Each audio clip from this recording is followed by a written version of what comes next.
tribal push in Jharkhand, visits Birsa Munda's birthplace, unveils several projects. Taliban minister raises issue of refugee assets during Pakistan visit. And Sri Lanka's top court says ex-president and officials contributed to economic crisis. And now for all the details. In major tribal outreach in politically crucial Jharkhand state, Indian Prime Minister Narendra Modi on Wednesday visited the birthplace of folk hero and freedom fighter Birsa Munda on his birth anniversary. Celebrated as Janjatiya Gaurav Divas or Tribal Pride Day, PM Modi on the occasion launched particularly vulnerable tribal groups mission in Jharkhand and the Viksit Bharat Sankalp Yatra, which will spread word about government welfare schemes. PM Modi also unveiled several other initiatives including rail extension projects and coal handling plants. His visit is being seen as an election strategy for general election next year, while voting in tribal-dominated states of Madhya Pradesh and Chhattisgarh is slated to be held on November 17. इस यात्रा में सरकार mission mode में देश के गांव-गांव जाएगी। हर गरीब, हर वंचित को सरकारी योजनाओं का जो हकदार है, उसके हक के लिए उसको लाभार्थी बनाया जाएगा। As rescue efforts for reaching 40 workers trapped in a collapsed highway tunnel in India's Uttarkashi entered the third day, relatives of the trapped victims have urged for a faster rescue. While the laborers were reported to be safe and healthy, relative of one of the trapped labor claimed rescue efforts have slow. According to officials, rescue teams are unable to reach the victims as huge boulders were blocking efforts to create an evacuation passage. Heavy machinery is being brought in from New Delhi to aid the evacuation efforts, a senior official said. The 4.5-kilometer tunnel, which caved in early on Sunday, is being built in Uttarakhand state on a national highway that is part of the Char Dham Hindu pilgrimage route. The work on the tunnel commenced in 2018 was intended to be completed by July 22. It has now been delayed to May 2024. Ahead of the general election in Pakistan, the difference between PPP and PMLN, the members of Pakistan Democratic Movement Alliance has come forth. In the latest, PPP chairman Bilawal Bhutto Zardari took a jibe at PMLN Supremo Nawaz Sharif over his recent visit to Balochistan and advised him to concentrate on addressing issues in Lahore. Mian Saab should stay in Lahore and focus on its problems, Bilawal was quoted as saying by local media. Criticizing Sharif, he said PMLN should do politics on its own instead of relying on others by forming alliances. Notably, Sharif-led PMLN had announced an alliance in elections with MQMP in Sindh and is expected to join hands with the Balochistan Awami Party before the general elections slated to be held in February next year.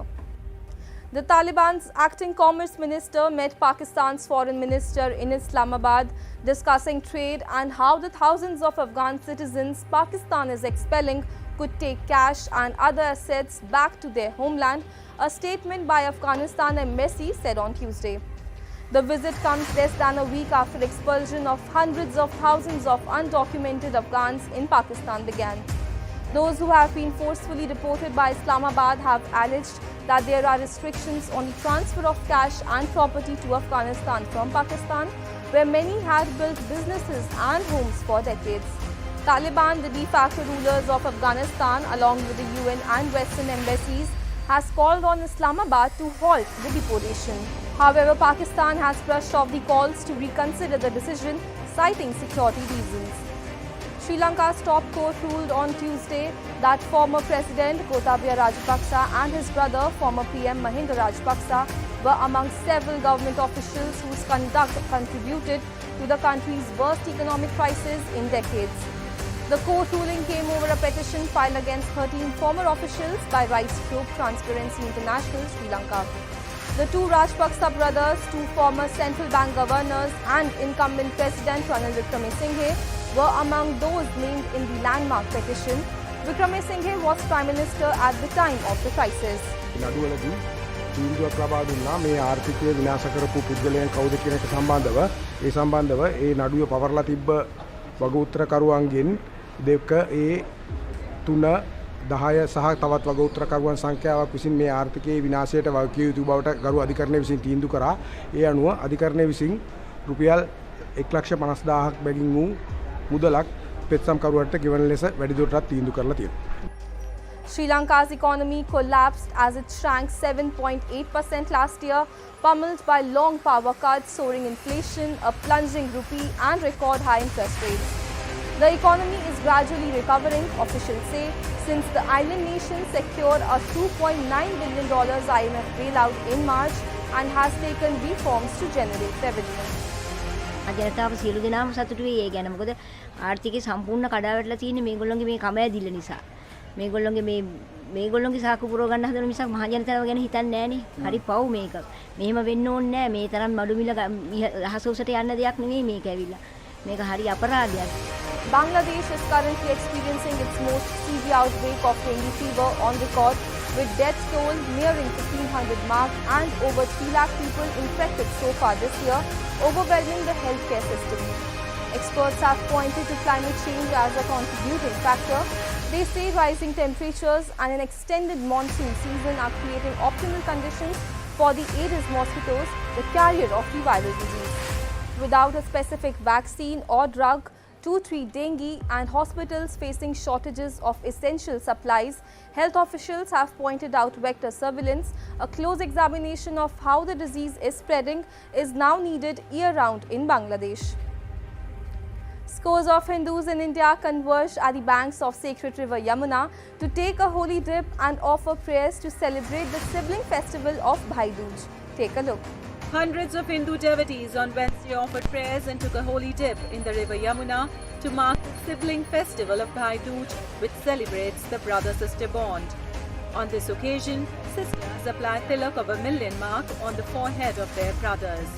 Legend has it that these rituals were instituted by Yamraj, the Hindu god of death, when he was invited to his sister Yami's house.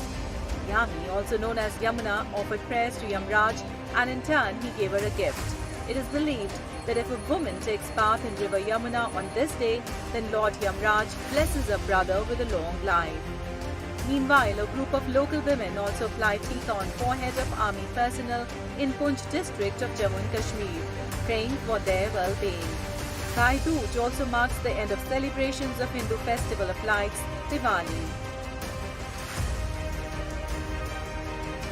कि हमारे भाई उच्च पदों पे जाए और जहाँ भी रहें, जिस बॉर्डर पे भी रहें, वहाँ खुशी का माहौल रहे, वहाँ स्वस्थ रहें, खुश रहें। ये जो अपने घरों से दूर जहाँ पे बॉर्डरों पे दिन रात तैनात रहते हैं हमारी रक्षा के लिए, ये हम इनका बहुत बहुत शुक्रिया करते हैं।